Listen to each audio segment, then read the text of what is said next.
माझे मनोरथ पावरे जे सिद्धितै पाय बुद्धी स्थिरावली, समाधान जीव राहिला निश्चळ गेली हळहळ स्मरणे. हे त्रिविध तापांचे झालेसे दहन, सुखावले मन प्रेम सुखे महालाभवाचे वसे पांडुरंग. अंगोंगी संग खंडित जीवनाचा झाला ओलावा अंतरी, विश्व विश्वंभरी मावळले तुका म्हणे माप भरू आले शिगे.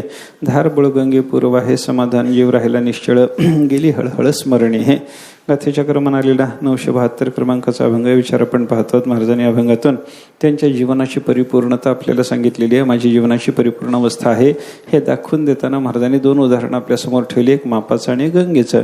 शिगोशिग भरलेलं माप ही मापाची परिपूर्णता, आणि धारबळ वाहणं म्हणजे दुथडी भरून वाहणं, काठोकाठ भरून वाहणं ही गंगेची परिपूर्णता जशी असावी तशी माझी जीवनाची गंगा आता दुथडी भरून व्हायला लागली. माझं जीवनाचं माप आता शिगोशिग भरलं, अशी माझी परिपूर्ण अवस्था आहे असं महाराज या ठिकाणी चिंतन करतात. आणि हे परिपूर्ण अवस्था तुमच्या जीवनाला आली कशाने हे सांगताना महाराजांनी सांगितलं, भगवंताच्या चरणाच्या ठिकाणी माझी बुद्धी स्थिर झाली. आता देवाच्या चरणाच्या ठिकाणी जे बुद्धीचं स्थिरीकरण झालं, म्हणजे जीवनाच्या परिपूर्णतेकरता देवाच्या चरणाच्या ठिकाणी बुद्धीचं स्थिरीकरण लागतं. आणि ते बुद्धीचं स्थिरीकरण 2-3 पद्धतीनं आपण पाहिलं, धारणा ध्यान आणि समाधी. धारणा ध्यानामध्ये थोडंसं द्वैत आहे, आणि समाधी पद्धतीनं देवाच्या चरणाच्या ठिकाणी बुद्धी स्थिर होताना तिथं मात्र पूर्ण अद्वैत अवस्था आहे असं आपण चिंतन केलं. असं द्वैत आणि अद्वैत पद्धतीनं परमात्म्याच्या चरणाच्या ठिकाणी बुद्धी स्थिर होणे. आणि झालं काय, जीवनाला परिपूर्णता आली म्हणजे काय झालं, माझे मनोरथ सगळेच्या सगळे पूर्ण झाले असं महाराजांनी इथं सांगितलं. आता ही परिपूर्णता, मनोरथाची परिपूर्णता म्हणजे काय आहे, मनोरथ पूर्ण होणं म्हणजे काय आहे याचा विचार आपण केला. धारणा ध्यानाने जे मनोरथ पूर्ण होतात, द्वैतात्मक अशा पद्धतीच्या साधनेनं जी मनोरथाची सिद्धी व्हायला लागली, ती मनोरथाची सिद्धी व्यवहारातली आहे असं आपण चिंतन केलं. आणि समाधी पद्धतीनं अद्वैत पद्धतीनं देवाच्या चरणाच्या ठिकाणी बुद्धी स्थिर झाली, त्याच्यामुळे जे मनोरथ सिद्ध व्हायला लागले ते पारमार्थिक मनोरथ सिद्धीचं चिंतन आहे असं आपण पाहिलं. आता पारमार्थिक मनोरथ सिद्धी म्हणजे काय, मनोरथ सिद्धीचं पारमार्थिक स्वरूप काय याचा विचार केल्याच्या नंतर आपल्याला लक्षात घेता आलं की मनोरथ बंद पडणं हेच मनोरथ सिद्धीचं खरं स्वरूप आहे. मनोरथ संपला पाहिजे, बंद पडला पाहिजे, याच्या पुढे अंतःकरणामध्ये कोणत्याही प्रकारची हालचाल होऊन मनोरथ निर्माण न झाला पाहिजे, कोणत्याही पदार्थाची कामना अंतःकरणाला निर्माण न झाली पाहिजे अशी अवस्था होणं म्हणजे मन मरणं, मनोनाश होणं, मनसंस्कार नाश होणं, यालाच आपल्याला मनोरथाची सिद्धी परमार्थाच्या दृष्टीनं म्हणता येतं. हे अशी धारणा ध्यान आणि समाधीनं बुद्धिदेवाच्या चरणाच्या ठिकाणी स्थिर होऊन द्वैत अद्वैत पद्धतीनं बुद्धीचं स्थिरीकरण झाल्याच्या योगानं संसार आणि परमार्थातली माझी मनोरथ सिद्धी झाली, आणि हीच माझ्या जीवनाची परिपूर्णता असं महाराजांनी या ठिकाणी सांगितलं. आता मनोरथ सिद्धी करता देवाच्या चरणाच्या ठिकाणी बुद्धीचं जे स्थिरीकरण साधलं, हे देवाच्या चरणाच्या ठिकाणी बुद्धीचं स्थिरीकरण व्हावं याच्याकरता तुमच्या जीवनात काही साधना घडली का. मग महाराजांनी ती साधना सांगितली. मला देवाचं स्मरण घडलं, मला देवाचं प्रेमसुख प्राप्त झालं, मला भगवंताचं नाम मुखात राहिलं, अंगाला भगवंताचा संग घडला, वगैरे वगैरे साधनाचा विचार आपण केला. स्मरण घडलं ते सगुण निर्गुणाचं घडलं, त्याच्यानं समाधान सिद्ध झालं, त्याच्यानं जीवाची जन्ममरणाची हालचाल बंद पडली, त्याच्यानं हळहळ संपली, आणि देवाच्या चरणाच्या ठिकाणी या स्मरणाच्या योगानं माझी बुद्धी स्थिरावली. त्याच्यानंतर प्रेमसुखाचा लाभ झाला, भगवत प्रेम मिळालं, भक्तिप्रेम सुख मिळालं, आणि या भक्तिप्रेम सुखाचा परिणाम म्हणून माझ्या ठिकाणी देह तादात्म्य रहित अवस्था आली, आणि देहाचं तादात्म्य गेल्यामुळे त्रिविध ताप सगळेच्या सगळे संपून गेले. मग बुद्धीचं स्थिरीकरण देवाच्या चरणाच्या ठिकाणी या प्रेमसुखाच्या योगानं माझं झालेलं आहे अशा पद्धतीचं चिंतन महाराज करतात. त्याच्या पुढे महाराजांनी सांगितलं, महालाभासरेडा परमात्मा किंवा महालाभासरेडा देवाचं नाव हे माझ्या मुखामध्ये राहायला लागलं. म्हणजे महालाभ देवाचं नाव किंवा महालाभासरेडा देवाचं नाव ते माझ्या मुखामध्ये अखंड राहायला लागलं, आणि त्याच्यानं देवाच्या चरणाच्या ठिकाणी बुद्धीचं स्थिरीकरण झालं. अंगाला भगवंताचा संग घडला. चौथ्या साधनाचा विचार महाराजांनी असा सांगितला, मला अंगोअंगी भगवंताचा अखंड संग घडला. हा कशात घडतो याचा विचार करत असताना आपल्यासमोर 5 भक्तीचे प्रकार आले. एक आहे पादसेवन, दुसरी अर्चन, तिसरी वंदन, चौथी दास्य, आणि 5वी सख्य नावाची भक्ती आपण पाहिली. आणि या 5ही भक्ती प्रकाराने आपल्याला अंगोअंगी परमात्म्याचा संग घडण्याची शक्यता आहे असं आपण चिंतन केलं. आणि असं 5ही भक्ती प्रकाराचं सेवन घडून अंगाला अखंड देवाचा संग घडला. त्याचा परिणाम असा झाला की बुद्धीचं स्थिरीकरण देवाच्या चरणाच्या ठिकाणी झालं, मनोरथाची सिद्धी झाली असा विचार महाराजांनी सांगितला. आणि अजून एक साधन महाराज सांगायला लागले, जीवनाचा झाला ओलावा अंतरी विश्वंभरी मावळले, त्याचं आपलं चिंतन सध्या चालू आहे बरं का. जीवनाचा ओलावा अंतरी झाला असं जे महाराजांनी या ठिकाणी सांगितले, त्याच्यामध्ये झाला क्रियापराची सिद्धी कशी करायची याच्याबद्दल भाषाशास्त्राच्या दृष्टीनं थोडासा विचार आपण जेव्हा केला, तेव्हा या प्रापणे असा एक धातुपाठ आपल्या समोर आला आणि जन प्रादुर्भावे हा एक धातुपाठ आपल्या समोर आला. आणि या दोन पद्धतीच्या या आणि जन या दोन धातूपासून आपल्याला झाला या क्रियापराची सिद्धी करून घेता येते असं मराठी भाषाशास्त्र जाणणारे लोक म्हणतात. आणि त्याच्यानुसार आपण जर चिंतन केलं तर या प्रापणे या धातुपाठानुसार झाला शब्द जर आपण विचारात घेतला तर त्याचा अर्थ होतो प्राप्त होणे. आणि या जन प्रादुर्भावे या धातुपाठानुसार झाला शब्दाची जर व्युत्पत्ती आपण पाहायला लागलो तर त्याचा अर्थ असा होतो की उत्पन्न होणे. आता प्राप्त होणे असलेलंच प्राप्त होणे, प्राप्त असलेल्या वस्तूच्या ठिकाणी अप्राप्तीचा व्यवहार मध्यंतरी अज्ञानाच्या योगाने आला, ते अज्ञान निवृत्त होऊन पुन्हा प्राप्तीचा व्यवहार येणे, यालाच प्राप्त होणे असं म्हणायचं असेल तर हा ज्ञानाच्या दृष्टीनं झालेला अर्थ झाला. आणि कारण ज्ञानमार्गामध्ये आपल्याला असलेली ब्रह्मरूपता सिद्ध होते असं चिंतन आपण पाहतो. विमुक्तश्च विमुच्यते, जो मुक्त आहे तोच मुक्त व्हायला लागला. मुक्त होता परी बळे झाला बद्ध, घेऊन या छंद माझे माझे असं झालं होतं. तो माझे छंद बंद पडला की पुन्हा मग त्याला त्याची असलेली मुक्त दशा प्राप्त होणार, ब्राह्मी स्थिती प्राप्त होणार. म्हणजे मुळातच त्याच्या ठिकाणी ब्राह्मी स्थिती आहे. तिथं नवीन काही निर्माण करण्याचा विचार आपल्याला करता येत नाही. नवीन निर्माण झाली, ब्राह्मी स्थिती जीवाच्या ठिकाणी नसताना नवीन निर्माण झाली असं म्हणलं तर ते योगशास्त्राचं चिंतन झालं. अद्वैत वेदांतामध्ये तसं मानलेलं आपल्याला पाहायला मिळत नाही. आहे तेच प्रगट होणं असंच जर स्वीकारलं तरच ते शाश्वत असतं. आणि नसलेलं निर्माण होणं जर आपण स्वीकारायला लागलो तर त्याच्यामध्ये अशाश्वत असलेली आपल्याला पाहायला सापडते. तांब्याचं सोनं झालं, काही प्रक्रियेनं झालं तरी ते तांब्याचं सोनं कायम सोनं राहत नाही. त्याच्यावरच्या प्रक्रियेचा प्रभाव संपला की मग ते पुन्हा तांब्याचं रूप त्याला प्राप्त होण्याची शक्यता असते. पण जे सोनंच आहे त्या सोन्याला काही हिणकस भाव प्राप्त झालेला जरी असला, काही हिणकसाचं मिश्रण होण्याच्या योगानं, तरी परंतु त्या सोन्याच्या बद्दल आपण त्याला शुद्ध करण्याचा प्रयत्न केला, त्याला अग्नीत तापवलं, त्याला तेजापातून काढलं तर त्याच्या ठिकाणचा जो सुवर्णभाव व्यक्त होतो, असलेला सुवर्णभाव व्यक्त झालेला असल्यामुळे तो असलेला सुवर्णभाव पुन्हा निवृत्त होण्याची शक्यता नसते बरं का. तशाच पद्धतीने जीवाचं सुद्धा स्वरूप आपल्याला विचारात घ्यावं लागतं. जीवाच्या ठिकाणी ब्रह्मरूपता नसताना ती यायला लागली म्हणलं की मग ती कृतक झाली आणि नाशिवंत होते. असं होऊ नये याच्याकरता अद्वैत वेदांतात असं म्हणलं की बाबा जीवाच्या ठिकाणी ब्रह्मरूपता आहेच आहे, फक्त असलेली ब्रह्मरूपता जसं सोन्याच्या ठिकाणी सुवर्णभाव असून हिणकसाच्या मिश्रणाच्या योगानं सोन्याचा सुवर्णभाव लोपला होता, त्या पद्धतीने जीवाच्या ठिकाणी संकल्प आला आणि त्या जीवाच्या संकल्पाच्या योगानं त्याची ब्रह्मरूपता थोडीशी लोपली होते. हिणकस भाग निघून गेल्याच्या नंतर सोन्याची सुवर्ण रूपता जशी अभिव्यक्त होणार आहे त्याच पद्धतीनं जीवाच्या ठिकाणी असलेले संकल्प, हे अंतःकरण वगैरे उपाधीचे भाग जर आपण विचारात घेतले तर हे सगळे उपाधी भाग काढून टाकल्याच्या नंतर, यांचा निराश झाल्याच्या नंतर, भागत्याग लक्षणा त्यांच्या बाबतीमध्ये झाल्याच्या नंतर त्या जीवाच्या ठिकाणी आपल्याला ब्रह्मरूपता असलेलीच प्रगट झाली असं म्हणावं लागतं. आणि असलेली ब्रह्मरूपता प्रगट होणे म्हणजे प्राप्त होणे. या प्रापणे या धातुपाठानुसार झाला शब्दाचा अर्थ घेतला तर जीवनाचा झाला ओलावा अंतर, याचा अर्थ करताना आपल्याला ज्ञानशास्त्राच्या दृष्टीनं काही अर्थ करणं शक्य आहे.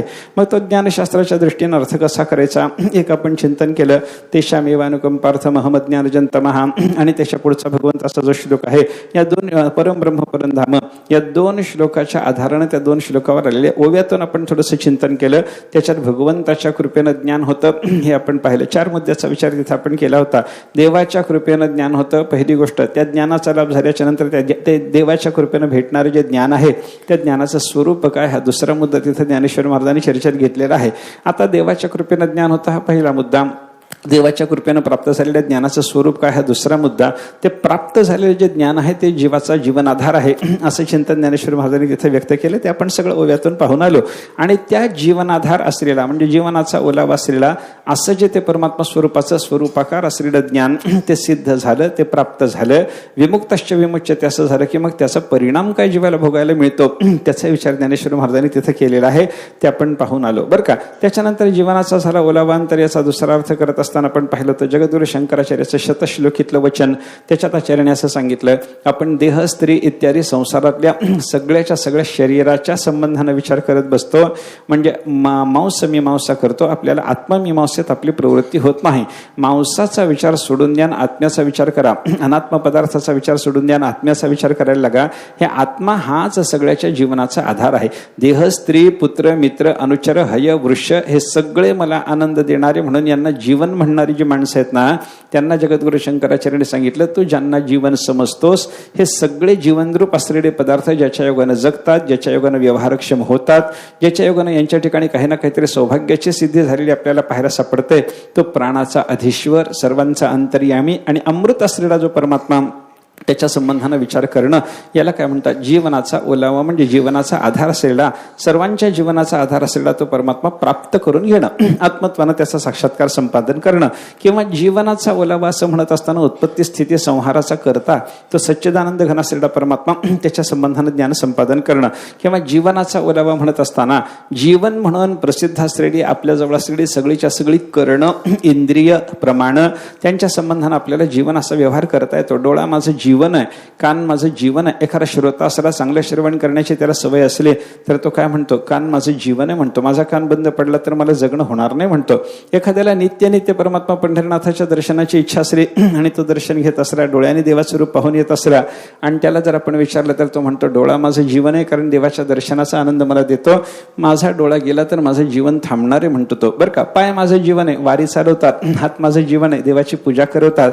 असं कोणी जर म्हणत असेल तर या सगळ्यांच्या जीवनाचा म्हणजे प्रमाणांचा, करणांचा, त्याच्याकडे असलेल्या सगळ्याच्या सगळ्या इंद्रियाचा ओलावा कोण आहे, आधार कोण आहे, अधिष्ठान कोण आहे, याचा विचार जर आपण केला तर त्याला काय म्हणता येतं? परमात्मा असं म्हणावं लागेल. परमात्माच त्या सगळ्यांच्या जीवनाचा आधार आहे. म्हणून आपण श्रुतीच्या आधाराने चिंतन करत असताना तो दृष्टीचा द्रष्टा, श्रुतीचा श्रोता, मतीचा मंता, विज्ञातीचा विज्ञाता, अशा पद्धतीने त्याचं चिंतन श्रुतीनं सांगितलेलं आहे ते पाहून आलो. आणि असा तो जीवन म्हणून प्रसिद्ध असलेल्या सगळ्या इंद्रियाचा, प्रमाणाचा, करणाचा ओलावा म्हणजे आधार असलेला परमात्मा, त्याच्या संबंधानं आम्हाला ज्ञान झालं. असा जीवनाचा झाला ओलावा अंतरी, याचा एक अर्थ केला. किंवा दुसरा अजून एक अर्थ आपण तैत्तिरीय उपनिषदातून पाहिला होता. कोण परमात्मा जर आनंदरूप नसता, हा जर आत्मा आनंदरूप नसता तर कोण जगात जगलं असतं, कोणाला श्वासोश्वास करण्याची इच्छा झाली असते. कोई हे वाण्यात कह प्राण्यात यदेश आकाश हा आनंद नस्यात, या श्रुतीचा विचार आपण केला. परमात्मा आनंद रूप आहे म्हणून आपल्याला श्वासाची इच्छा, परमात्मा आनंद रूप आहे म्हणून आपल्याला जगण्याची इच्छा. याचा अर्थ काय आहे? आपल्या जीवनाला म्हणजे जगण्याला आधार कोण आहे? परमात्मा आहे. आणि त्याच्या संबंधानं परमात्म्याला जीवनाचा ओलावा म्हणलं. ओलावा म्हणजे आधार, तो परमात्मा जीवनाचा आधार आहे. आणि तो झाला म्हणजे प्राप्त झाला, म्हणजे आम्हाला साक्षात्कृत झाला, त्याचं आम्हाला आत्मत्वानं ज्ञान झालं वगैरे वगैरे विचार आपण करू शकतो. बरं का? अजून एक चिंतन आपण त्या संदर्भात केलं होतं. जीवाचा जीव, अशा पद्धतीनं जर आपण जीवीची या जीवा, प्रेम भावाची या भावा, तुझं वाचून केशवा अनुनावडे, हे जे चिंतन ज्ञानेश्वर महाराजासारख्या संतांनी आपल्याला सांगितलं. किंवा जीवीच्या जीवना तुका म्हणे नारायणा, तुकाराम महाराज त्याला जीवीचं जीवन असं म्हणतात. बरं का? आणि अशा शब्दांचा विचार केल्याच्या नंतर आपल्याला असं म्हणता येतं, तो जीवाचा जीव म्हणजे जीवाचा आधार, जीव सुद्धा त्याच्या आधारानं जगतो. अशी अवस्था असल्यामुळे जीवाचा ओलावा म्हणजे आधार असलेला तो परमात्मा, तो आम्हाला प्राप्त झाला, साक्षात्कृत झाला, ज्ञान झालं त्याचं. हा एक अर्थ आपण पाहून आलो. सर्वोपकारी समर्थ सद्गुरु श्री निवृत्तीनाथ इथं ज्ञानेश्वर महाराजांनी आपल्या निवृत्तीनाथांना ब्रह्मरूपता मानून त्या ब्रह्मरूप असलेल्या निवृत्तीनाथ महाराजांची अवस्था सांगत असताना ते सर्व जीव, सर्व भूत यांच्या ठिकाणी सगळ्या विशेष गुणाची स्थापना करत असतात, असं चिंतन ज्ञानेश्वर महाराजांनी केलेलं आहे. पृथ्वीला क्षमा देणारा तो परमात्मा आहे, माझे सद्गुरुनाथ आहेत. चंद्राला सगळ्या जगाला निववण्याची शक्ती देण्याचं काम करणारे माझे सद्गुरुनाथ आहेत. हे जे ज्ञानेश्वर महाराजांनी केलेले चिंतन आहे, याच्यातून काय लक्षात घ्यायचं? सर्वांना सर्व शक्ती देण्याचं काम करणारा म्हणजे सर्वावर सर्व पद्धतीचा उपकार करणारा असा तो परमात्मा जो आहे ना, तो सर्वोपकारी समर्थ असलेला निवृत्तीनाथ महाराजासारखा परमात्मा, त्या म्हणजे परमात्म्यासारखे निवृत्तीनाथ महाराज म्हणण्याच्या पेक्षा निवृत्तीनाथ महाराजासारखा परमात्मा, त्याच्या संबंधानं जर आपण चिंतन केलं तर तो जीवनाचा ओलावा म्हणजे जीवनाचा आधार आहे. आणि तो आम्हाला प्राप्त झाला, साक्षात्कृत झाला, असं ज्ञानेश्वर महाराजांनी चिंतन केलेलं आहे. असं एक आपण पाहून आलो. किंवा ज्ञानोबरायाने जीवनाचा झाला ओलावा अंतरी, असे शब्द वापरून जे चिंतन मांडलेलं आहे. जयाचे वाचे माझ्या आलाप दृष्टीभोगी, माझ्याचे रूप जयाचे मन संकल्प माझाचे वाहे वगैरे वगैरे, माझी कीर्ती विना जयाचे रीती नाही श्रवण, जया सर्वांगी भूषण माझी सेवा वगैरे वगैरे जे चिंतन केलं, तिथं ज्ञानेश्वर महाराजांनी शेवटी काय म्हणलंय? ऐसा आघवाची परी पांडवा, जिही आपली या सर्व भावा, जिया वया लागी ओलावा मी चिकेला. जिया वया सर्व भावा, जिया वया लागी ओलावा मी चिकेला. इथं काय करावं लागेल आपल्याला? सर्व भाव, काया वाचा मनाचे भाव, त्या काया वाचा मनाच्या भावाला जीवन म्हणावं लागेल आणि त्या जीवनाचा त्यांना जियावया म्हणजे त्यांना जगण्यासाठी ओलावा, म्हणजे जीवनाचा ओलावा, म्हणजे सर्व भाव सगळेच्या सगळे जिवंत राहण्याकरता म्हणून आश्रय आधार कोण? परमात्मा. परमात्म्याच्या संबंधाने श्रवण करणारे कान आहेत म्हणून कानाला आनंद वगैरे वगैरे चिंतन तिथं आपण जर लावून घेतलं थोडंसं तर जीवनाचा ओलावा म्हणजे सगळ्याच्या सगळ्या करणांना पुन्हा समाधान देणारा तो परमात्मा असा असल्यामुळं तो जीवनाचा ओलावा आहे आणि तो आमच्या अंतरी प्राप्त झाला म्हणजे अंतरामध्ये साक्षात्कृत झाला असा एक अर्थ आपण केला होता. किंवा आत्मनिवेदन भक्तीच्या दृष्टीनं काल थोडंसं आपण चिंतन केलं. आत्मनिवेदन भक्तीच्या दृष्टीनं कारण या अभंगामध्ये तुकाराम महाराजांनी जे काही चिंतन मांडलेलं आहे देवाच्या चरणाच्या ठिकाणी बुद्धीचं स्थिरीकरण होण्याच्या दृष्टीनं घडणारी जी साधना आहे या साधनामध्ये श्रवण कुठं पाहायचं, कीर्तन कुठं पाहायचं, श्रवणम कीर्तनम विष्णुस्मरणम पादसेवनम अर्चनम वंदनम दास्यम सख्यम हे सगळं कुठं पाहायचं याचा आपण विचार करून आलो. एक पाहायचं राहिलं होतं आत्मनिवेदन आणि त्या आत्मनिवेदनाच्या संबंधानं चिंतन करताना जीवनाचा झाला ओलावा अंतरी या ठिकाणी आपल्याला आत्मनिवेदनाचं चिंतन करता येतं. आत्मनिवेदनाचं चिंतन कसं करता येईल? तो परमात्मा जीवन आहे, त्या जीवन असलेल्या परमात्म्याच्या संबंधानं किंवा तो परमात्मा जीवनाचा ओलावा म्हणजे आधार आहे अशा पद्धतीनं तोच केवलमेव आमच्या जीवनाचा आधार आहे असं त्या देवाचं ज्ञान झाल्याच्या नंतर आपल्याजवळ जे काही असेल आणि आपण जे काही केलेलं असेल ते सगळंच्या सगळं क्रियांचं आणि ते सगळंच्या सगळ्या संग्रहित वस्तूचं समर्पण देवाला करण्याची बुद्धी होणं यालाच आत्मनिवेदन म्हणतात असं एक आपण चिंतन केलं बरं का. सर्वस्व समर्पणाचा विचार जो भक्ताच्या अंतःकरणाला आहे ऐका तो जीवनाचा ओलावा परमात्मा आहे असं ज्ञान झाल्याच्या शिवाय सर्वस्व समर्पणाचा विचार होणार नाही. ऐका तो माझ्या जीवनाचा आधार आहे असं कळाल्याच्या नंतर त्याला सर्वस्व समर्पण. बघा तुम्ही बायको आपलं सर्वस्व समर्पण नवऱ्याला करायला जे तयार होते ते कधी तयार होते हो? भार्येच्या संबंधाने विचार करा ना. नवऱ्याला सगळ्याच्या सगळं तिच्याकडे जे काही असेल ते सगळ्याच्या सगळं पतीला समर्पण करण्याची भार्येची तयारी आहे. कधी असते ही तयारी? नवऱ्याला ती जीवनाचा आधार मानत असेल तर ही तयारी आहे का नवऱ्याला शत्रू मानत असेल तर ही तयारी आहे? बोला ना, काय त्याच्यात एवढं भ्यायचं कारण नाही आपल्याला. बोला ना, काय कधी बायको सर्वस्व समर्पण पतीला कधी करते हो? त्या पतीला जीवनाचा ओलावा मानते तेव्हा का त्याला शत्रू मानते तेव्हा? ओलावा म्हणते त्यावेळेला बरं का. जीवनाचा आधार त्याला मानावं लागतं. असाच प्रकार आपल्याला देवाच्या बाबतीत पाहायला सापडतो बरं का. काय ते एक संस्कृतात सुभाषित आहे पा. जुन्या काळामध्ये ते कन्याची लग्न व्हायची. 8 वर्षा भवित कन्या, 8 वर्षाची ती पोरगी असायची आणि त्या 8 वर्षाच्या पोरीचं लग्न झालं. मग त्या लग्न झाल्याच्या नंतर ती नवरी जेव्हा घरी जायची तेव्हा घरी गेल्या गेल्या एकदम तिला पतीच्या संबंधानं हा माझा प्रियतम आहे, हा माझा जीवनाचा ओलावा आहे, जीवनाचा आधार याला म्हणतात, हे कुंकू याच्या नावानं लावलेला आहे, हा सगळा बोध त्या पोरीला तिथे गेल्या गेल्या असतो की काही काळानंतर होतो. कसं कसं आजचं सोडून दे, आता घोडनवरी असते त्याच्यामुळे तिचा विचार करायचं कारण नाही. आता घोडनवरीचा विचार नाही बरं का. ती कन्याची जी लग्न होती ना त्या काळातला विचार बघा तुम्ही बरं का. ते सुभाषित आठवलं नाही एकदम, सुरुवात आठवली नाही. काय आहे? कृतांतो वाकांतः समजनेन भेद प्रथमतः ततो द्वित्रैर मासेर मनुज इति जग्राह हृदयम ततोसौ मत्प्रियान अहमपि तदीया प्रियतमा क्रमाद वर्षे प्राप्ते प्रियतममयम जातमखिलम. बरं का. कृतांतो वा कांतः समजनी न भेद प्रथमतः.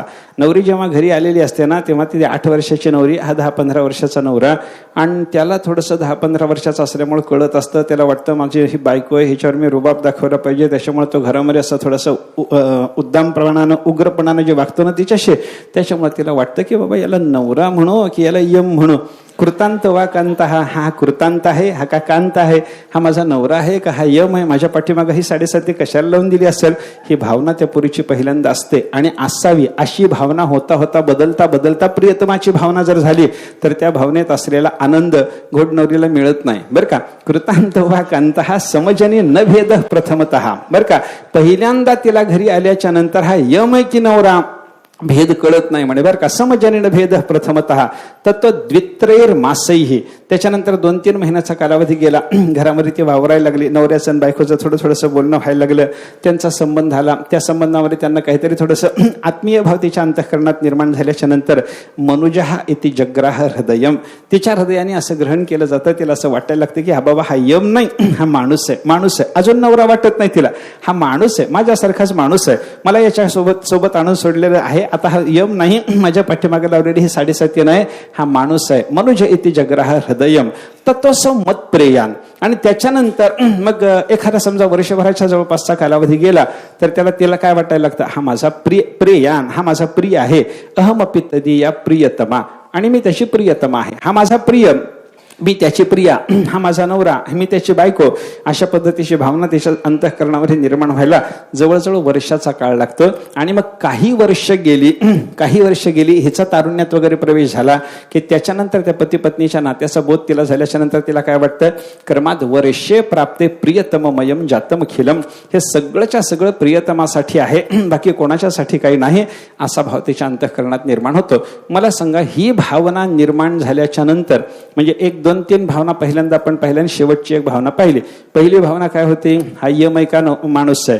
दुसरी भावना काय होते, हा यम नसून माणूसच आहे. तिसरी भावना काय होती, हा नवरा मी त्याची बायको आहे. आणि चौथी भावना काय होती, तर हा प्रियतम आहे आणि हे सगळंच्या सगळं त्याच्यासाठी आहे, त्याला समर्पण करायचं आहे. मला सांगा, सर्वस्वात्म निवेदन त्या भार्येच्याकडून पतीच्या चरणाला जे होतं ते पहिल्या 3 भावनात होतं का शेवटच्या भावनेमध्ये होतं? तुमचं म्हणणं कसं सांगा ना मला जरा.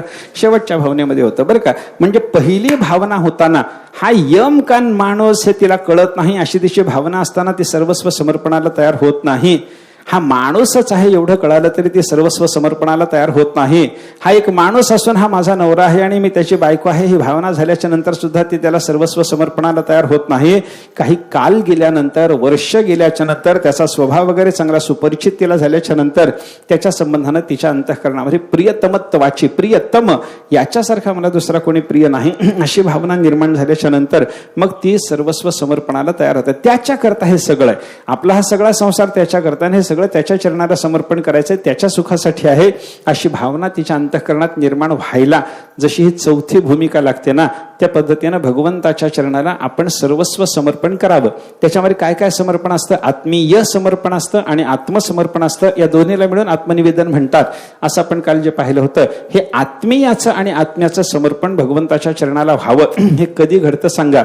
परमात्मा सर्वस्व आहे, परमात्माच माझ्या जीवनाचा आधार आहे हे कळाल्यावर की त्याच्या आधी? कसं होणार आहे हे कळाल्याच्या नंतर होणार आहे. म्हणजे जीवनाचा ओलावा अंतरी प्राप्त झाला, हा माझ्या जीवनाचा आधार आहे, परमात्माच माझ्या जीवनाचा आधार आहे, हे खऱ्या अर्थानं भक्ताला कळायला लागल्यानंतर मग त्याच्याकडून आत्मनिवेदन होतं. त्या आत्मनिवेदनामध्ये सगळ्या वस्तूचं समर्पण असतं, सगळ्या क्रियाचं समर्पण असतं, सगळ्या तत्वांचं समर्पण असतं. असा विचार आपण काल थोडासा पाहिला होता. हे आत्मनिवेदन घडणं ही भक्ती सुद्धा आपल्याला, आत्मनिवेदन नावाची भक्ती हे सुद्धा आपल्याला या ठिकाणी पाहायला सापडते. ते जीवनाचा झाला ओलावा अंतरी, अशा पद्धतीने त्याचे चिंतन आपण करू शकतो. अजून एक थोडंसं चिंतन करा. जीवनाचा ओलावा असं म्हणत असताना, जीवन म्हणजे पाणी, त्याचा ओलावा वगैरे वगैरे शब्द घेतल्याच्या नंतर आपल्याकडे ओलाव्याचं चिंतन करत असताना किंवा पाण्याचं चिंतन करत असताना ज्ञानेश्वर महाराजांनी बऱ्याच पद्धतीने केलेले चिंतन आपल्याला पाहायला सापडतं बरं का. काय काय ओलावे ज्ञानेश्वर महाराजांनी सांगितलेले आहेत थोडंसं चिंतन करा ना. मला सांगा बरं, तुमच्याकडे काय काय ओलावे आहेत? ज्ञानेश्वर महाराजांनी सांगितलेल्या ओलाव्याचं चिंतन मला पाहिजे. काय काय ओलाव्याचं चिंतन ज्ञानेश्वर महाराज करतात थोडंसं बघा ना. कार्यरूप कारणरूप ओलावा झाला आपला, त्याचं आपण चिंतन करून आलो. कार्यरूप आणि कारणरूप ओलाव्याचं चिंतन आपलं झालं. ते थोडंसं चिंतन आपण वेगळ्या पद्धतीने ते पाहिलं होतं. कार्यरूप ओलावा एक वेगळा ज्ञानेश्वर महाराजांच्या शब्दामध्ये पाहिला होता आणि कारणरूप ओलाव्याचंही चिंतन केलं होतं. म्हणजे जमिनीवर पाणी लोळून गेलं, भूमी लोळून गेली अंबू ओल थारे, या ठिकाणी ज्ञानेश्वर महाराजांनी सांगितलेला जो ओलावा होता तो ओलावा कसा आपण पाहिला होता? कार्यरूपातला ओलावा आहे असं त्या ओलाव्याचं चिंतन केलं होतं. आणि एखाद्या ठिकाणी झरा जर असेल, तिथून जर एखाद्या स्थानातून झरा वाहत असेल, गोमुखाच्या ठिकाणी जर आपण विचार केला तर त्या ठिकाणून गंगा वाहते आणि गंगा गोमुखाच्या ठिकाणातून वाहत असताना त्या गंगेच्या प्रवाहाला कारण असलेला जो तो ओलावा आहे, तो जो जिव्हाळा आहे, त्या जिव्हाळ्याच्या संबंधानं आपण जर चिंतन केलं तर त्याला कोणता ओलावा म्हणता येईल? आपल्याला कारणरूप ओलावा म्हणता येईल. एक कार्यरूपात असलेला ओलावा आणि एक कारणरूपामध्ये आपल्याकडे असलेला ओलावा, अशा 2 ओलाव्याचं चिंतन आपण थोडंसं केलं. आणि त्याच्याकरता आपण पाहिलं होतं की बाबा अंतःकरणात परमात्म्याच्या संबंधानं भक्ती प्रेम निर्माण झाल्याच्या नंतर श्रवण कीर्तनाधिक भक्तीचा महात्मा करायला लागला. ते श्रवण कीर्तन वगैरे त्याचं संपून गेलं आणि श्रवण कीर्तन वगैरे सगळं संपून गेल्याच्या नंतर सुद्धा त्याच्या ठिकाणी अष्टसात्विक भाव जर विद्यमान राहायला लागले तर जमिनीवर पाणी ओघळून गेल्याच्या नंतर जो ओलावा राहतो, कार्यरूपामध्ये जो ओलावा राहतो, त्या पद्धतीने आपण जर चिंतन केलं तर महापुरुषांनी केलेल्या श्रवणाधिक भक्तीच्या नंतर त्यांच्या ठिकाणी दिसून येणारा अशा पद्धतीचा हा स्तंभस्वेदोथ रोमांचहा स्वरभंगोथ विपथो या सात्विक भावाचा जो ओलावा आहे त्याला आपण कार्यरूप ओलावा म्हणलं होतं. किंवा दुसऱ्या पद्धतीनं कारणरूप ओलाव्याचं म्हणजे गोमुखाच्या ठिकाणी तो झरा प्रवृत्त होताना त्याला कारण असलेला जो ओलावा जिव्हाळा जो आपण पाहिला होता त्याचं चिंतन करताना आपल्याला काय म्हणता आलं, ही श्रवणादिकाच्या रूपातली भक्तीची गंगा किंवा स्तंभस्वेदादिक सात्विक भावाच्या रूपाची गंगा हे ज्या गोमुखातून प्रवृत्त व्हायला लागली त्या गोमुखाच्या ठिकाणी असणारा मुख्य ओलावा कोणता, पराभक्तीचा ओलावा आहे. पराभक्तीचा ओलावा जीवनाचा ओलावा पाहायला लागलो तर तो कारणरूप आहे. आणि स्तंभस्वेदोथ रोमांच हा या सात्विक भावाच्या रूपातला जीवनाचा ओलावा जर आपण पाहिला, भक्ती जीवनाचा ओलावा जर पाहिला तर त्या ओलाव्याला आपल्याला कार्यरूपामध्ये पाहणं शक्य आहे. हा एक विचार आपल्याला करता येतो. अजून एक थोडंसं चिंतन आपल्याला या संबंधात करता येणं शक्य आहे. थोडासा विचार करा, आपल्याला विचार करायचा आहे जीवनाचा ओलावा असं तुकाराम महाराजांनी या ठिकाणी जे म्हणलं, हे जीवनाचा झाला ओलावा अंतरी म्हणत असताना ऐका, महाराजांना जे ओलाव्याचे चिंतन करायचे ना, या ओलाव्याचा विचार करत असताना आपल्यासमोर थोडंसं चिंतन आपल्याला भक्तिशास्त्रामध्ये जाऊन करावं लागतं. हा भक्तिशास्त्रामध्ये ऐका, भक्तिरसायन नावाचा जो मधुसूदन सरस्वतीचा ग्रंथ आहे, या मधुसूदन सरस्वतीच्या ग्रंथामध्ये मधुसूदन सरस्वतीने भक्ती कशाला म्हणलं हो, भक्ती कशाला म्हणलं, भक्ती शब्दाचा अर्थ त्यांच्याकडे काय आहे, त्यांनी भक्ती शब्दातून काय सांगितलं काय आपल्याला याचा विचार करा बरं का. काय द्रुतस्य भगवत धर्मा धारावाहिकतांगता सर्वेशे काय पुढं सर्वेशे मनस्ववृत्ती ही भक्ती इत्यभिधीयते. तर का अंतःकरणाला द्रवी भाव प्राप्त होऊन अंतःकरण सर्वेश्वर परमात्म्याच्या ठिकाणी गेल्याच्या नंतर अंतःकरणाला त्या परमात्म्याचा आकार प्राप्त होणं याला काय म्हणतात, भक्ती म्हणतात. काय काय व्हावं लागतं, अंतःकरण द्रवावं लागतं, त्याचा प्रवाह व्हावा लागतो आणि तो प्रवाह परमात्म्यापर्यंत जाऊन परमात्म्याला व्यापून त्या परमात्म्याचा आकार अंतःकरणाला प्राप्त व्हावा लागतो. एवढं व्हावं तेव्हा भक्ती होते. असं मधुसूदन सरस्वतीनं केलेलं चिंतन लक्षात घ्या. अंतःकरणाला आलेली द्रवी भावाची अवस्था याला काय म्हणायचे, ओलावा. हा जीवनाचा ओलावा, भक्ती जीवनाचा ओलावा आपल्या अंतःकरणाला प्राप्त झाला पाहिजे. आणि असं जर चिंतन आपल्याला करायचं असेल तर हा ओलावा प्राप्त होण्याकरता, भक्ती आपल्या अंतःकरणात निर्माण होण्याकरता म्हणजे द्रवी भावाकरता काहीतरी घडावं लागतं. ही गोष्ट आपल्याला लक्षात घेतली पाहिजे. अंतःकरण द्रवल्याच्या शिवाय मनुष्याचं अंतःकरण शुद्ध होत नाही. अंतःकरण द्रवल्याशिवाय त्याला परमात्म्याचा आकार येत नाही. कारण काय, हे अंतःकरण लाखेसारखं मानलेलं आपल्याला पाहायला सापडतं. हा मधुसूदन सरस्वतीने दृष्टांताने चिंतन करताना असं सांगितलं, चित्तद्रव्यंतु जत्तुवत. जत्तू म्हणजे लाख, हे चित्तद्रव्य कसं आहे, जत्तुवत आहे, लाखेसारखं आहे, स्वभावात कठीणात्मकम. आणि लाखेचा स्वभाव कसा असतो, लाख स्वभावतः कठीण आहे पण तापकैर विषयैर योग्य. तापकाचा संयोग त्या लाखेला घडल्याच्या नंतर लाखेला जसा द्रवी भाव प्राप्त होतो, म्हणजे लाख मुळात कठीण आहे आणि त्याला तापकाचा संयोग घडवल्याच्या नंतर, तापवल्याच्या नंतर, अग्नीचा वगैरे संयोग घडल्याच्या नंतर लाख द्रवी भावाला प्राप्त होत असते. ऐका, या दृष्टीनं जर आपण चिंतन करायचं ठरवलं म्हणजे लाख कठीण आहे, तापवल्याच्या नंतर ती वितळते, तिचा प्रवाह चालू होतो, त्याच्या ठिकाणी आर्द्री भाव निर्माण होतो, द्रवी भाव निर्माण होतो. हे चिंतन आपण लक्षात घ्या. आणि त्या पद्धतीनं आपल्या अंतःकरणाचं जर चिंतन केलं, हे अंतःकरण आपलं कसं आहे, चित्तद्रव्य कसं आहे, लाखेसारखं म्हणजे स्वभावात कठीण आहे. आणि कठीण असलेल्या या लाखेला जसं तापवलं म्हणजे त्याला द्रवी भाव येतो, तसा कठीण असलेल्या या अंतःकरणाला सुद्धा तापवल्याच्या नंतर याला सुद्धा द्रवी भाव येतो. मग याच्याकडे तापक कोणते, त्या लाखेच्याकडे अग्नी नावाचं तापक आणावं लागतं. त्याप्रमाणे चित्ताला वितळवणारी तापक कोणते, तिथं काम, क्रोध, भय, स्नेह वगैरे वगैरे तापकाचा विचार भक्तिशास्त्रामध्ये केलेला आपल्याला पाहायला सापडतो. ऐका, एखाद्या मनुष्याच्या अंतःकरणाकडे काम नावाचा अग्नी आला की त्याच्या अंतःकरणाला तो वितळवतो. बघा तुम्ही, कामानं अंतःकरण वितळलं अशी कितीतरी उदाहरण आपल्याला पाहायला सापडतात. अहो, त्या रघुवंशातलं एक उदाहरण आपल्याला जर सांगायचं झालं तर प्रसिद्ध उदाहरण आहे. काय झालं, ते रामचंद्र प्रभूचे पिता श्री दशरथ आणि दशरथाचे पिताश्री होते अजराजे. त्या अजराजाची भार्या होती इंदुमती. त्या अजराजाचा आणि इंदुमतीचा उद्यानामध्ये क्रीडा भाग चालू असताना, त्यांची क्रीडा उद्यानामध्ये चालू असताना आकाशमार्गानं नारद चालले होते. रघुवंशामध्ये अशी कथा आलेली आहे, आकाशमार्गानं नारद चाललेले आणि त्या दिवशी नारदांची पूजा करून कोणीतरी नारदांना एक फुलाची माळ आणि त्यांच्या विणेला एक फुलाची माळ अडकवली होती.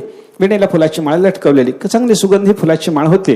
गंमत काय झाली, नारद आकाशमार्गाने चाललेले, यांची खाली क्रीडा चालू, अजराज आणि इंदुमतीची खाली क्रीडा उद्यानामध्ये चालू, हे आकाशमार्गाने चाललेले आणि त्यांच्या विणेला ती फुलाची माळ लटकवलेली, ती अतिशय सुगंधी फुलाची माळ. त्या सुगंध भोगण्याकरता म्हणून त्या फुलांचा, त्या माळेवर बरेच भुंगे येऊन बसले.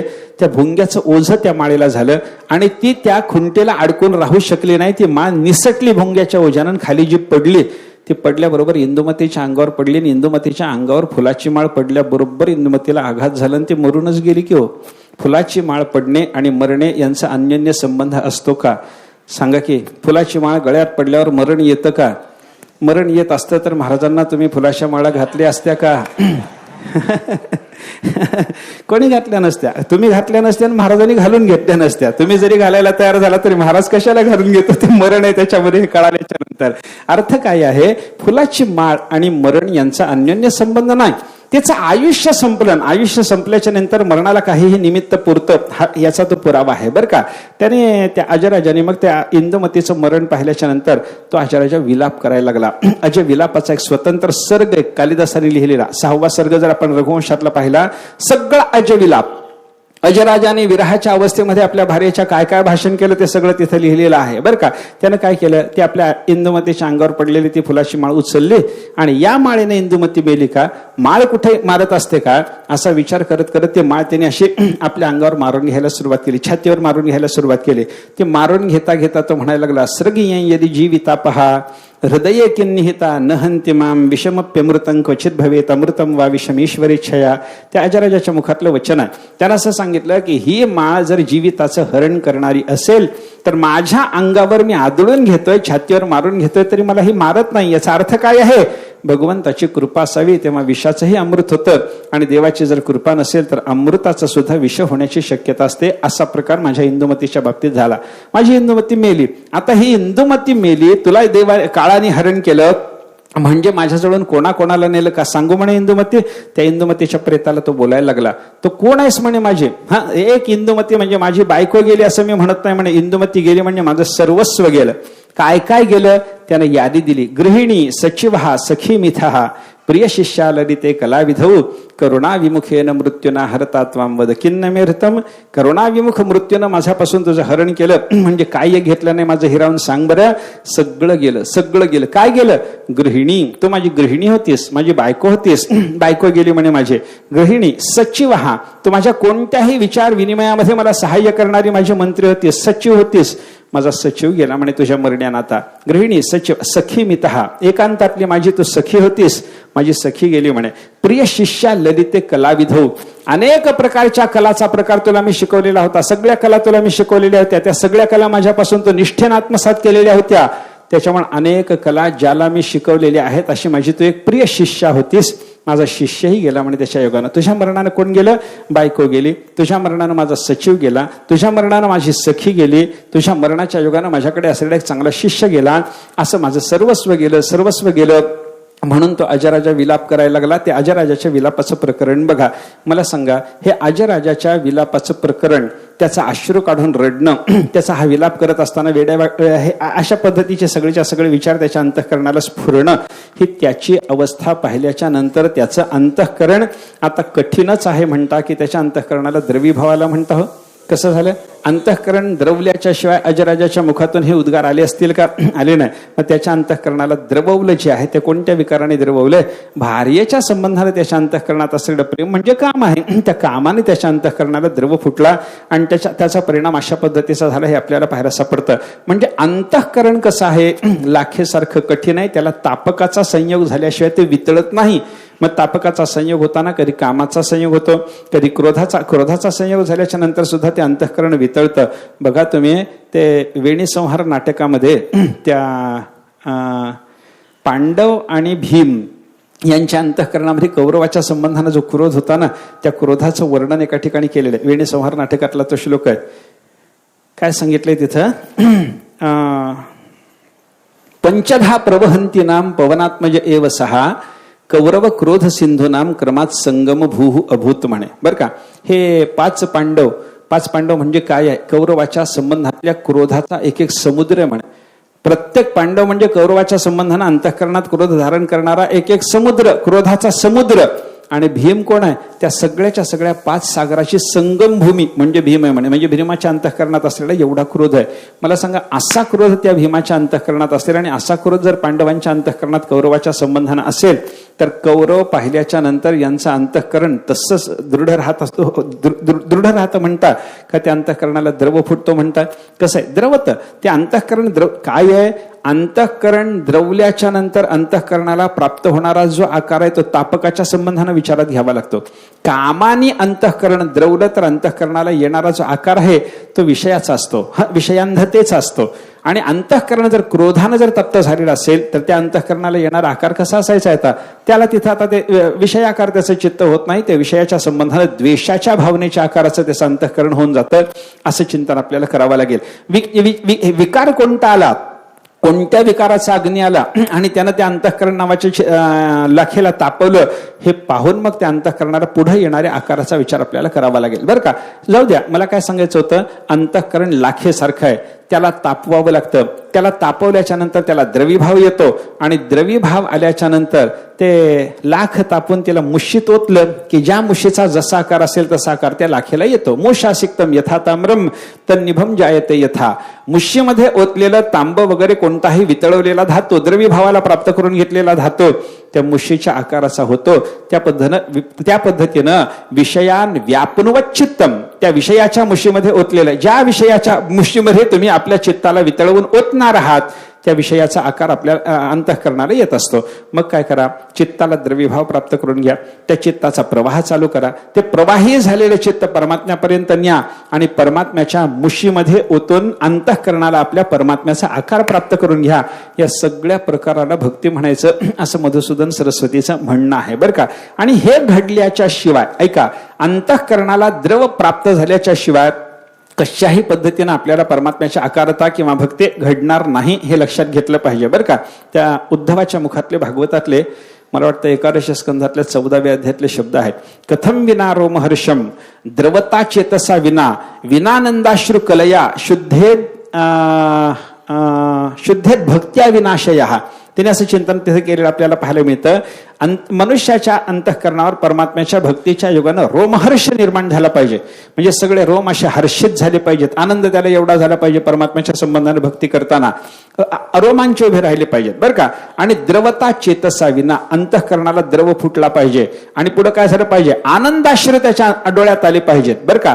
हे रोमहर्ष होत नाही, अंतःकरण द्रवत नाही आणि त्याच्या डोळ्यामध्ये आनंदाचे अश्रू परमात्म्याची भक्ती करताना निर्माण जर होत नसतील तर त्याच्या चित्ताला शुद्धी नसल्यामुळं त्याचं चित्त प्रवाही जरी झालं तरी परमात्म्यापर्यंत जाऊन पोहोचेल, परमात्म्याचा आकार त्याच्या चित्ताला येईल असं होत नाही, असं उद्धवाचं भागवतातलं म्हणणं आहे. म्हणून भक्ताची अवस्था, त्या श्लोकाच्या पुढचा श्लोक आहे, वाग गदगदा द्रवते यस्य चित्तम रुदत्यभीक्षणम हसति क्वचिच्च विलज्ज उद्गायते नृत्यतेच मदभक्तियुक्त भुवनम पुनाते. मदभक्तियुक्त, माझ्या भक्तीनं युक्त असलेला महात्मा सगळ्या त्रिभुवनाला पवित्र करतो. हे सांगताना देवाने काय सांगितलं, वाग गदगदा, त्याची वाणी गदगद होते. द्रवते यस्य चित्तम, त्या महात्म्याच्या अंतःकरणाला द्रव फुटलेला असतो. वाग गदगदा द्रवते यस्य चित्त रुदती अभीक्षणम, कधी कधी तो महात्मा सतत रडायला लागतो. हसति क्वचिच्च, कधी कधी तो हसायला लागतो. विलज्ज उद्गायते, निर्लज्जपणाने गायन करायला लागतो. नृत्यतेच, निर्लज्जपणानं नृत्य करायला लागतो. अशा अवस्थेला प्राप्त झालेला जो महात्मा आहे त्या महात्म्याला, त्याला स्वतःला पवित्रता असेल नवल वाटायचं कारण नाही. मदभक्तियुक्त हा भुवनम पुनाते, तो त्रिभुवनाला पवित्र करण्याच्या कामात समर्थ होतो. हे त्रिभुवनाला पवित्र करण्याचं सामर्थ्य ऐका. या श्लोकाचा विचार करत असताना काही टीकाकारांनी भागवताचे असं म्हणलंय की बाबा, ज्याला भक्ती निर्माण झाली त्याला त्रिभुवनाला पवित्र करण्याचं सामर्थ्य येतं. ज्याला ज्ञान निर्माण झालं तो स्वतःच पवित्र होतो, तो त्रिभुवनाला पवित्र करत नाही. भक्तियुक्त असलेला महात्मा मात्र त्रिभुवनाला पवित्र करण्याच्या कामामध्ये समर्थ आहे वगैरे वगैरे चिंतन आहे. ठीक आहे, आपल्याला तिथे चिंतन बाकीचं काही नाही. वाणी गदगद होणे, चित्ताला द्रव फुटणे, द्रवते यस्य चित्तम वगैरे वगैरे अवस्था प्राप्त होणे हे भक्तीमध्ये आवश्यक आहे. म्हणजे भक्तीला जर जीवन म्हणलं तर त्या जीवनाचा ओलावा अंतःकरणामध्ये म्हणजे द्रवीभाव, आपलं जीवन द्रवीभावाला प्राप्त, जीवन चित्ताला म्हणा, त्या चित्ताला द्रवीभाव प्राप्त होणं भक्तीच्या दृष्टीने अत्यंत आवश्यक आहे बरं का. आता अजून एक थोडंसं चिंतन करा. मधुसूदन सरस्वतीने जरी चित्ताला लाख म्हणलेलं असलं तरी प्रत्येकाचं चित्त लाखेसारखंच असेल असं काही नियम नाही बरं का. म्हणून दशमस्कंधावर टीका लिहित असताना वल्लभाचार्याच्या टीकेमध्ये सुबोधिनीमध्ये थोडासा विचार या संबंधानं आहे.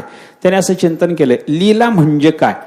भगवंताची लीला दशमस्कंदामध्ये सांगितली ना. लीला म्हणजे काय, लीला शब्दामध्ये ली जो धातू आहे तो ली धातू द्रावणे या अर्थाचा आहे. ली द्रावणे अंतःकरणाला द्रवित करणारा अशा पद्धतीचा भगवंताचा चरित्र विशेष त्याला म्हणायचं लीला. ज्याच्या योगानं द्रवीभाव येतो त्याला म्हणायचं लीला. द्रावणे, ली शब्द ली धातू द्रावण या अर्थाचाच आहे बरं का. आणि जीवनाचा झाला ओलावा हा जो शब्द की नाही, पुन्हा भाषाशास्त्रात जाऊन जर विचार करायचा ठरला तर अव उपसर्ग पूर्वक ली धातूपासूनच ओलावा शब्दाची व्युत्पत्ती आहे. म्हणजे लीला शब्दामध्ये जो ली धातू आहे, ओलावा शब्दामध्ये सुद्धा व्याकरणाच्या दृष्टीनं तो ली धातूच आहे. द्रावण हा त्याचा अर्थ आहे. ली द्रावणे, अंतःकरणाला द्रवितावस्था प्राप्त करून देणारा असा जो जो देवाचा चरित्र विशेष असेल त्याला आपल्याला लीला म्हणता येतं. मग त्यांनी काय चिंतन केले तिथं वेगळ्या पद्धतीने विचार म्हणताना त्यांनी असं सांगितलं, काही वेळेला ज्याला द्रवीभाव प्राप्त करून द्यायचा असतो असे पदार्थ त्यांनी 3 प्रकारचे कल्पिलेले पाहायला सापडतात. ते म्हणतात लोखंडाला सुद्धा द्रवित करता येतं. हो नाही म्हणा, झोपू नका. कसं आहे, लोखंडाला पातळ करता येतं की नाही? लोखंडाला द्रवित करता येतं की नाही? कसं आहे सांगा ना थोडं. हो हो असं थोडंसं बोललं मला ऐकू येत नाही, तुम्हाला माहिती आहे. कसं आहे सांगा ना. त्याला द्रवीभाव येतो की नाही? लोखंडाला पातळ करता येतं. बरं, लोखंडाला पातळ करता येतं हे जसं खरं आहे, तसं हिवाळ्यामध्ये तुम्हाला जर गोळा तूप दिलं तर त्या गोळा तुपाला पातळ करता येतं की नाही सांगा आता मला? त्यालाही पातळ करता येतं. आणि हिमालयामध्ये जो बर्फ असतो तो बर्फ सुद्धा वितळून पातळ होतो की नाही होत? होतो. मला सांगा, लोखंडालाही वितळवता येतं, तुपालाही वितळवता येतं आणि बर्फालाही वितळवता येतं. हे जर खरं असेल तर मग सगळ्यांच्याकडे तेवढ्याच प्रमाणात तापक आणण्याची गरज आहे की कमी जास्त तापक लागतात सांगा मला? तेवढ्याच प्रमाणात लागतात, तेवढ्याच प्रमाणात तापक लागतात. लोखंड वितळवायला जेवढी उष्णता पाहिजे तेवढी उष्णता असल्याशिवाय तूप वितळत नाही. म्हणजे काय, आपल्याला लोहाराकडे जाऊनच तूप वितळवून आणावं लागेल प्रत्येक वेळेला? असं असतं का? असं होत नाही बरं का. म्हणजे लोखंड वितळवाय करता बरीच उष्णता द्यावी लागते त्याला. तूप वितळवायचं असलं थोडीशी उष्णता द्या त्याला. आणि बर्फ वितळवायचा असलं तर त्याला उष्णता द्या. आपण स्वतंत्र रीतीने अग्नी वगैरे द्यायची गरज सुद्धा त्याला नसते. सूर्याची उष्णता त्याला पुरेशी होते बरं का.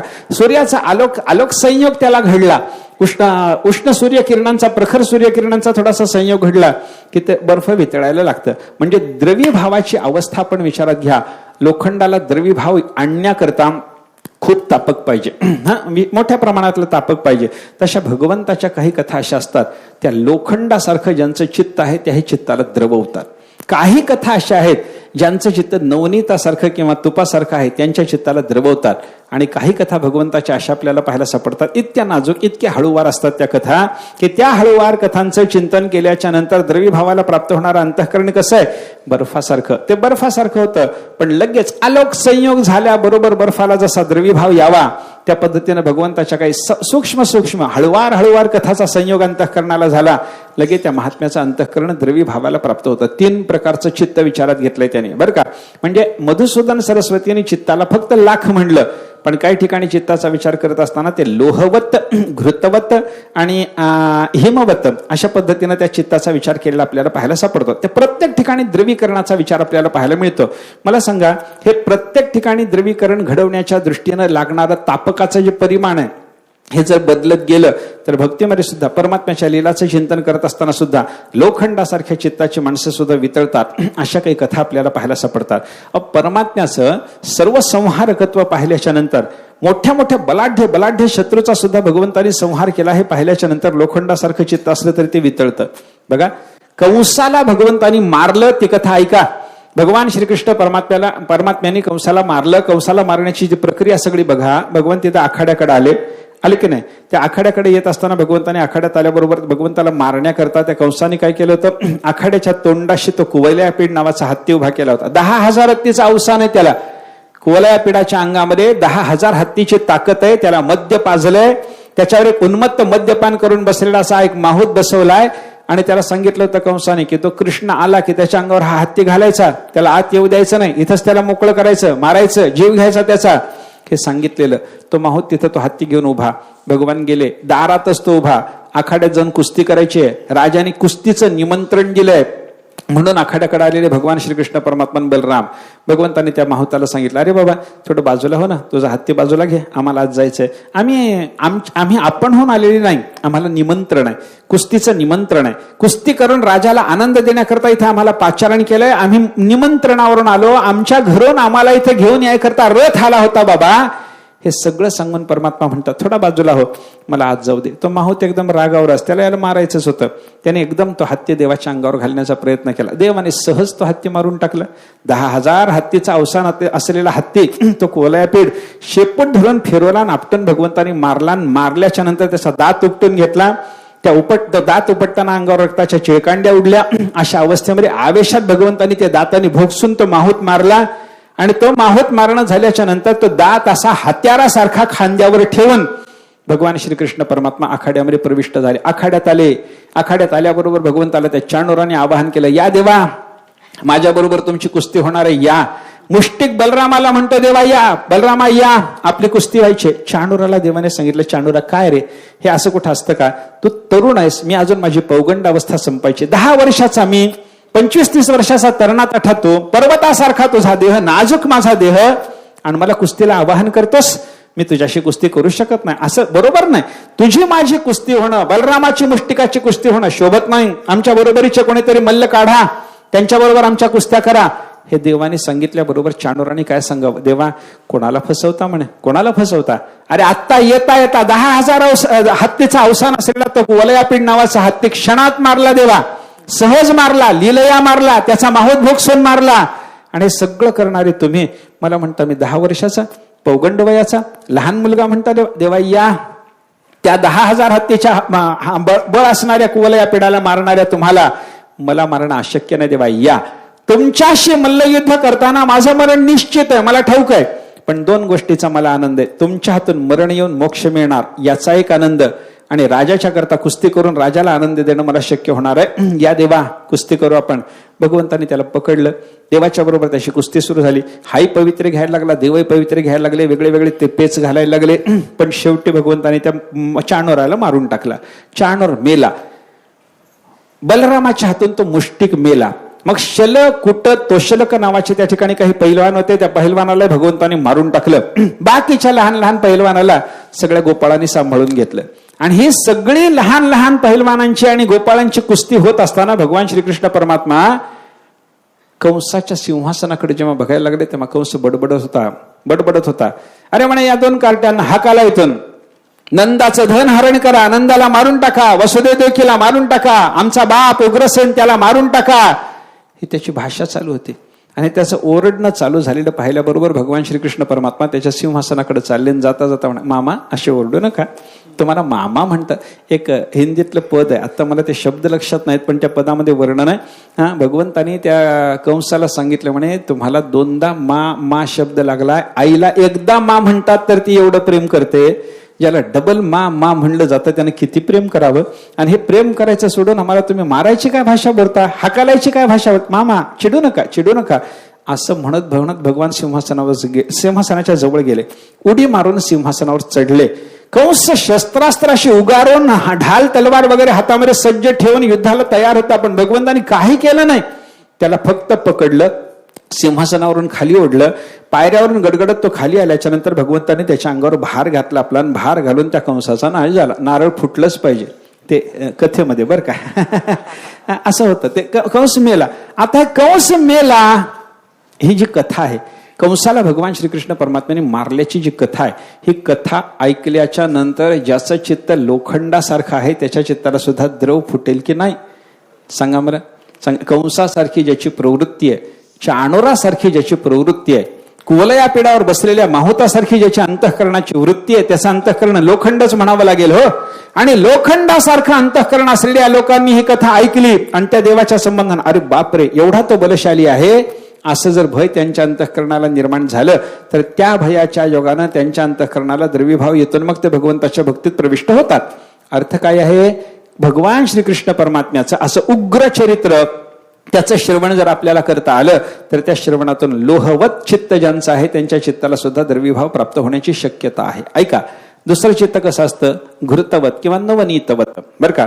हय्यंगवनवित वत, बरं का. हय्यंगवीन म्हणजे सुद्धा लोणीच, बरं का. मसृणम, हय्यंगवीनम, नवनीतम हे सगळे शब्द लोण्यालाच असलेले आपल्याला पाहायला सापडतात, बरं का. ते काही ठिकाणी हय्यंगना प्रमाणे अशा पद्धतीने, हय्यंगवीनाप्रमाणे, हय्यंगवीन शब्द आहे, बरं का. त्याप्रमाणे काही भक्ताचं चित्त असतं, लोण्याप्रमाणे चित्त आहे. लोण्याप्रमाणे चित्त ज्यांचं आहे त्यांना काय करावं लागतं? लोखंडापेक्षा कमी तापक लागतं, पण बर्फाच्या पेक्षा जास्त तापक लागतं. असे कोण आहेत? अशा लोकांना, मध्यम अधिकाराच्या भक्तांना मग परमात्म्याची थोडीशी सामर्थ्याची लीला, परमात्म्याच्या ऐश्वर्याची लीला श्रवण केल्याच्या नंतर त्यांना अरे सोन्याच्या द्वारका नगरीत भगवान राहतो, वा वा वा, आ बाबा एवढं सोन्याचं नगर, एवढी मोठी श्रीमंती, वा का इंद्रचंद्र महेंद्र या तेची पूजिती, वाळवंटापासून महाद्वारापर्यंत सुरवराची मांदी उभे जोडून, हा मग त्याला ऐश्वर ऐकल्याच्या नंतर यांना वाटतं वा वा वा, यांच्या अंतःकरणाला द्रव फुटतो आणि मग हे भगवंताच्या भक्तीमध्ये प्रविष्ट होतात. हे झाले. आणि काही लोकांचं अंतःकरण कसं असतं? हिमासारखं, बर्फासारखं अंतःकरण आहे. बर्फाला काही तापक फार लागत नाही, नुसतं सूर्याचे किरण त्या हिमावर पडले की त्या हिमाला द्रवावस्था प्राप्त होते. तसं काही महात्म्यांचं अंतःकरण हिमवत आहे. त्यांना परमात्म्याच्या संबंधानं चरित्र श्रवण नाही एवढ्या लांब जायची गरजच नसते. देवाचं नाव ऐकलं की चित्ताला द्रव आहे. देवाचं नाव ऐकलं चित्ताला द्रव फुटतो. देवाच्या नावाचा शब्द ज्या वस्तूला, ज्या पशुपक्षाला लागला त्या पशुपक्षाचं दर्शन झालं तरी त्यांना चित्ताला द्रव फुटतो. इक्ष्वाकू नावाच्या राजाच्या संबंधानं वर्णन आपल्याला पाहायला सापडतात बघा महाभारतामध्ये. इक्ष्वाकू राजा रघुकुलातला, त्या रघुकुलातल्या इक्ष्वाकू राजाच्या अंतःकरणाला परमात्म्याची एवढी भक्ती आहे, तो एखाद्या सरोवरावर गेला आणि त्या सरोवरामध्ये निळ कमळ उमललेलं पाहिलं तर त्या कमळाला तो नमस्कार करतो. कशा करता? माझ्या प्रभूचा रंग असा आहे म्हणतो तो, माझ्या प्रभूचा रंग असा आहे म्हणतो. एखादं लाल कमळ पाहिलं की त्या कमळाला तो नमस्कार करतो, म्हणतो माझ्या देवाचे डोळे असे सांगितले जातात म्हणे, माझ्या देवाच्या डोळ्याचा हा रंग आहे म्हणतो तो. एखादा सिंह त्याच्या समोरून जर गर्जना करत निघाला तर त्या सिंहाला तो नमस्कार करतो, माझ्या प्रभूला हरी हे नाव आहे, या सिंहाला सुद्धा हरी म्हणतात म्हणे, याला मी नमस्कार करतो. एखादा माकड गेलं वानर समोर, वानराला सुद्धा हरी शब्द आहे, त्याच्यामुळे त्याला तो नमस्कार करायचा, याला म्हणतात, याला हरी म्हणतात, माझ्या प्रभूचं नाव यानं धारण केलेलं आहे म्हणून मी याला नमस्कार करतो. मला सांगा, ज्याला माकड पाहिल्यावर चित्ताला द्रव येतो, ज्याला सिंह पाहिल्यावर चित्ताला द्रव येतो, ज्याला कमळ पाहिल्यावर चित्ताला द्रव येतो, ज्याला देवाच्या नावाचा शब्द नुसता ऐकला तर चित्ताला द्रव येतो, चित्र पाहिलं तर द्रव येतो, भगवंताच्या चरित्राचा ग्रंथ नुसता डोळ्यांनी पाहायला मिळाला तर त्याच्या अंतःकरणाला द्रव फुटतो. अशा महापुरुषाचं चिंतन करा. त्याचं चित्त कसं असेल? हो, हिमासारखं. आलोक संयोगानं द्रवी भावाला प्राप्त होणारा हिमभाग जसा असावा तशा पद्धतीचं त्या महात्म्याचं उच्चतम अंतःकरण. आणि या सर्वांच्या अंतःकरणाला द्रवीभाव प्राप्त करून देणारी अशी जी भगवंताची चरित्रकथा असेल तिला द्रवीभाव प्राप्त करून देणारी ती असल्यामुळं ली द्रावणे या धातुपाठानुसार लीला म्हणतात. द्रावण करून देते, द्रवीभाव प्राप्त करून देते म्हणून तिला लीला म्हणायचं. हा वल्लभाचार्याच्याकडे असलेला अर्थ जर आपण विचारात घेतला तर त्याच्यातून मला काय सांगायचंय? चित्ताला द्रवीभाव असला पाहिजे. चित्ताला द्रवीभाव असणं म्हणजे ओलावा, जीवनाचा झाला ओलावा. अंतरी अंतःकरणामध्ये जीवनरूप असलेले जे चित्तद्रव्य त्याला ओलावा प्राप्त झाला, त्याला ओलावा निर्माण झाला, त्याला ओलावा सिद्ध झाला, असा एक अर्थ आपल्याला करता येतो बरं का. अजून जीवनाचा ओलावा म्हणत असताना ऐका काय असतं, मी थोडस उदाहरण करता आपल्याला कर्मशास्त्रात नेतो. हे श्रावणी वगैरे करतात. परवा आपल्याकडे झाले एक दिवस, त्याच्याकरता सुट्टी होती. आपल्याला सुट्टी म्हणल्यावर लक्षात राहतं म्हणून सांगतो. सुट्टी होती त्या दिवशी, श्रावणी झाली इथं आमच्या मठात. त्या श्रावणीमध्ये देह शुद्धी करता काही उपायांची योजना. त्याच्यात त्यांनी काय सांगितलं, एक गोमय स्नान असतं, गायचं शेण त्याच्याने सगळं शरीराला ते गोमय लावून घ्यायचं स्नान. एक भस्म स्नान असतं, भस्म अभिमंत्रित करायचं आणि त्याच्याने ते अंगाला ते लावून ते स्नान करायचं. एक मृत्तिका स्नान असतं, एक माती आपल्या अंगाला लावून त्याच्याने स्नान करायचं असतं. या तिघाचा विचार करा. हे गोमय कसं आहे, हे भस्म कसं आहे आणि हे मृत्तिका कशी आहे याचा विचार करा.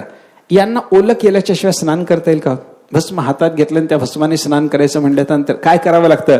हस्ते भस्म गृहीत्वा जलमिश्रितं कृत्वा, तिथं सांगितलेलंच आहे. हातात भस्म घ्या, त्याच्यात पाणी मिसळा, हातात गोमय घ्या, त्याच्यात पाणी मिसळा, हातात माती घ्या, त्याच्यात पाणी मिसळा आणि मग स्नान करा त्याच्याने. ऐके ना, जलमिश्रित करा. हे जलमिश्रित करणं ओलाव्याचा संयोग आहे. ओलाव्याचा संयोग त्याला घडवावा लागतो. मला ह्याच्यामध्ये या 3 पदार्थामध्ये यांना जो ओलावा आलाय, यांचा जो ओलावा आहे, यांना आलेला ओलावा म्हणजे यांचा ओलावा, या ओलाव्यामध्ये फरक थोडासा आपल्याला दाखवायचा. हे भस्म कशा जातीचं आहे, ही माती कोणत्या जातीची आहे, आणि तिसरं काय सांगितलं होतं, शेण गोमय आहे, याचा स्वभाव काय आहे. मला सांगा, भस्माला ओलं केलं तरी त्याच्यामध्ये काही जीव जंतू वनस्पती याची निर्मिती होते का? हो नाही म्हणा की मला. बोला की सगळ्यांनी सांगितलेलं मला थोडं समाधान वाटतं, नाही तर तुम्हाला ऐकायचं नाही असं समजून बंद करतो मी एखाद्या वेळेला. कसं कसं करू सांगा. भस्म घेतलं आणि भस्मामध्ये पाणी टाकलं, भस्म भरपूर घेतलं, एक डबाभर भस्म घ्या, त्याच्यात पाणी टाकून बघा. त्या डबाभर भस्मामध्ये पाणी टाकल्याच्या नंतर त्याच्यामध्ये काही जीव जंतू किंवा त्याच्यातून वनस्पती वगैरे निर्माण होणार आहेत का? नाही. आता तुम्ही थोडंसं शेण घ्या, एक डबाभर शेण घ्या, टोपलंभर शेण घ्या, डब्यात नको टोपल्यात घ्या शेण. त्या शेणाला ओलं करण्याकरता त्याच्यात पाणी टाका, काही काळपर्यंत ते शेण तसंच कुजू द्या.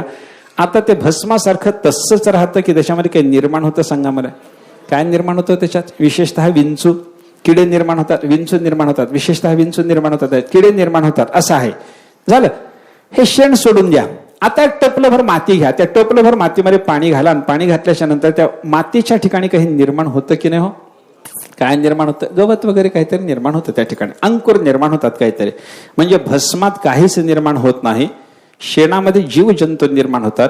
आणि मातीच्या ठिकाणी जर आपण पाहिलं तर गवतारिकाचा प्रादुर्भाव झालेला असतो. हा ओलाव्याचा परिणाम आहे. भस्माच्या ठिकाणी भस्माचा ओलावा काहीच निर्माण न करणारा, शेणाचा ओलावा जीवजंतूला जन्म देणारा आणि मातीचा ओलावा गवताला जन्म देणारा. अशा पद्धतीने चिंतन करताना असं चिंतन लावता येईल का बघा. हे भस्माचा ओलावा म्हणजे ज्ञानाचा ओलावा, त्याच्या ठिकाणी अजनकता आहे. आपल्या अंतःकरणामध्ये निर्माण झालेलं ज्ञान बरं का, तो पुरुष पांडवा ज्ञानाचा ओलावा 13व्या अध्यायामध्ये आलं. म्हणजे ज्ञानाचा ओलावा मानता येतो तो भस्माचा ओलावा म्हणा. भस्माच्या ठिकाणी ओलावा निर्माण केल्याच्या नंतर त्या भस्मातून काही निर्माण होत नाही. तसं ज्ञानाचा ओलावा अंतरी निर्माण झाल्याच्या नंतर त्या महात्म्याच्या ठिकाणी पुढे आता पाप, पुण्य, कर्म, वासना काही काही निर्माण होत नाही. याला काय म्हणायचं? भस्मासारख्या त्या